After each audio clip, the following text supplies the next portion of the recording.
We have created tools that are ripping apart the social fabric of how society works. You know, it's me, it's Mark, it's the, Kevin Systrom at Instagram, it's all of these people understood this consciously, and we did it anyway.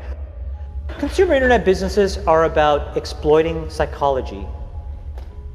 And that is one where you want to fail fast because people are unpredictable, and so we want to psychologically figure out how to manipulate you as fast as possible and then give you back that dopamine hit. We did that brilliantly at Facebook.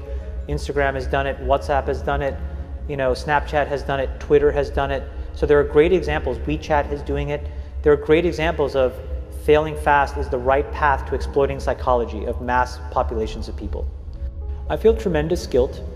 I think we all knew in the back of our minds, even though we feigned this whole line of there probably aren't any really bad unintended consequences.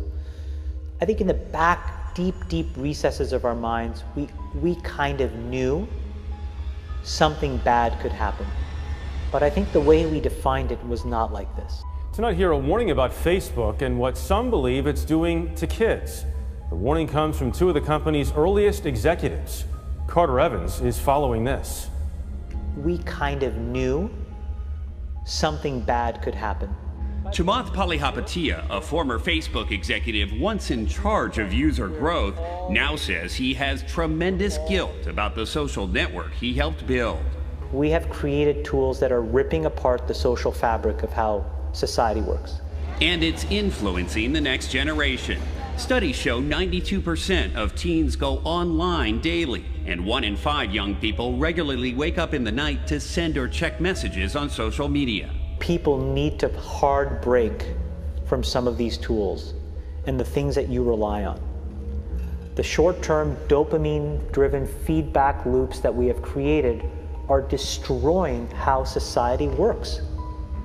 No civil discourse, no cooperation, misinformation, mistruth. Bad actors can now manipulate large swaths of people to do anything you want. He's not the only social media executive blowing the whistle. Former Facebook president Sean Parker recently said the initial goal was to get people hooked. You're exploiting a vulnerability in human psychology. The inventors, creators understood this consciously, and we did it anyway. We have to hold the tech industry accountable. Jim Steyer is founder of Common Sense Media. They, in many cases, have ignored the consequences, some of the downsides of some of the innovations they brought to our society. You don't realize it, but you are being programmed. It's hard for young people now because they're hooked. They're addicted. If you don't think you're addicted, and I'm talking about anyone, from the highest to the lowest, if you don't think you're addicted, then see if you can turn it off for a week. It got quiet in here, didn't it? Didn't it get real quiet? It's a tool, so we should use it. God has blessed us with free will. Now it's free will magnified, free will on steroids. You're free to go in any direction you want. And we all want to be liked. But now we want to be liked by 16 million. And will now some of us do anything to be liked. We used to do anything to be liked, but it was by the person in front of you. Now it's to be liked by 16 million people that you don't know. We have to ask ourselves, what is the long-term, if not the short-term effect of too much information? What I said was, I think the tools that have been created today are starting to erode the social fabric of how society works. And what I meant by that is the following thing. Today we live in a world now where it is easy to confuse truth and popularity. And you can use money to amplify whatever you believe and get people to believe that what is popular is now truthful and what is not popular may not be truthful. You know, Joe and I, for example, we've been on the other side of climate for a long time, right? And the reality is now I can take money and I can use that through all of these social media systems that exist to hundreds of millions of people, and I can convince all of Joe's friends and everybody like him of my opinion in very subtle and small ways. And he can do the same to me. We can do that about vaccines. We can do that about gay rights. We can do that about bathroom laws. We can do that about Roy Moore. And so I think the question we have to ask ourselves is, how do we live in a world where this is now possible? And so it was about that, but just so I understand, was it because I read and watched parts of what you were talking about. Part of it seemed to me about the ability to pay to manipulate people's thoughts. The other seemed to me to be this sort of ADD society with which this sort of liking and everything else has created this sort of feedback loop that you compared to drugs. We know for a fact that what all of these systems do, every single one, is it exploits our own natural tendencies in human beings to get and want feedback. And that feedback, chemically speaking, is the release of dopamine in your brain. When Facebook was getting going, I had these people who would come up to me and they would say, you know, I'm not on social media. And I would say, okay, you know, you will be. And then they would say, no, I value my real life interactions. I value the moment. I value presence, and I value intimacy. And I would say, well, you're a conscientious objector. That's okay. You don't have to participate, but you know, we'll get you eventually. and like, I don't know if I really understood the consequences of what I was saying. Because the unintended consequences of a network when it grows to 1 billion or 2 billion people, and it literally changes your relationship with society, with each other, with you know, it probably interferes with productivity in weird ways. God only knows what it's doing to our children's brains. You know, if the thought process that went into building these applications, Facebook being the first of them to really understand it, that thought process was all about how do we consume as much of your time and conscious attention as possible. And that means that we need to sort of give you a little dopamine hit every once in a while because someone liked or commented on a photo or a post or whatever.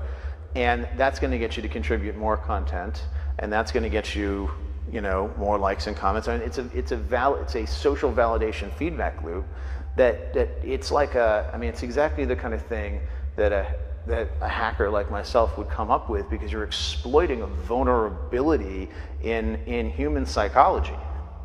It literally is a point now where I think we have created tools that are ripping apart the social fabric of how society works. That is truly where we are. And I would encourage all of you, as the future leaders of the world, to really internalize how important this is. If you feed the beast, that beast will destroy you. And I don't have a good solution. You know, my solution is I just don't use these tools anymore. I haven't for years. It's created huge tension with my friends, huge tensions in my social circles. If you look at, like, you know, my Facebook feed, I've posted maybe 2 times in 7 years. 3 times, 5 times. It's less than 10. And it's weird. I guess I kind of just innately didn't want to get programmed. And so I just tuned it out. But I didn't confront it.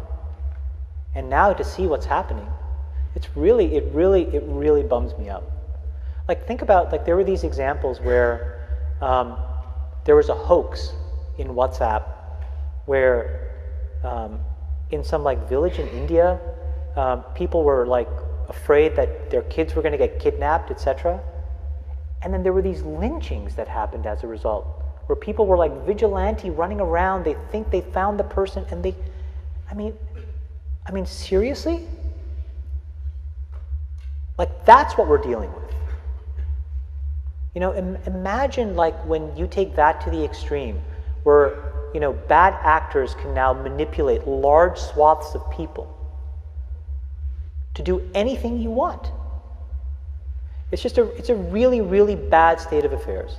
And we compound the problem, right? We curate our lives around this perceived sense of perfection because we get rewarded in these short-term signals, hearts, likes, thumbs up, and we conflate that with value, and we conflate it with truth. And instead, what it really is fake, brittle popularity that's short-term and that leaves you even more, and admit it, vacant and empty before you did it. Because then it forces you into this vicious cycle where you're like, what's the next thing I need to do now? Because I need it back. Think about that compounded by 2 billion people. And then think about how people react then to the perceptions of others. It's really bad. So you're training your brain here, whether you think it or not, whether you know it or not, whether you acknowledge it or not. Acknowledge that these things where you're spending hours a day are rewiring your psychology and physiology in a way that now you have to use to go and figure out how to be productive in the commercial world. So if you don't change this, you are going to get the same behaviors over here. Change this. There's a reason why Steve Jobs was like anti-social media. And I think that if you get too desensitized and you need it over and over and over again, then you become actually detached from the world in which you live. You become callous, you become crude. And you live in front of your screen.